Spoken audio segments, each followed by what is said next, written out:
ব্যবহার মানে আমরা তোর সাথে কি ব্যবহার করছি? হ্যাঁ, আমরা তো তোর কাছে শুধু একটা বালিশ চাইছি, নাকি তোকে আমরা গালি দিয়ে কথা বলছি? একই বালিশ তুই আমার কাছে 1000 টাকা চাস আর তার কাছে 100 টাকা। দেখ বালিশওয়ালা, তোর কাহিনী তো আমরা বুঝতেছি না। উনিও তো একজন মানুষ, আমরাও তো একজন মানুষ। এখানে তফাৎটা কি?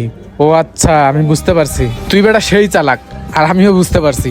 টাকাওয়ালা লোক দেখছস না, এই যে হাতে আইফোন দেখছস, এই জন্য ধান্দা করতেছস আমাদের দেখা। আর 100 টাকার বালিশ 1000 টাকা চাইতেছস। তুই ঠিকই ভাবছস আমরা টাকাওয়ালা, তবে এইটা ভাবিস না যে তোর একটা বালিশের পিছনে আমরা অনেক টাকা শেষ করে ফেলবো।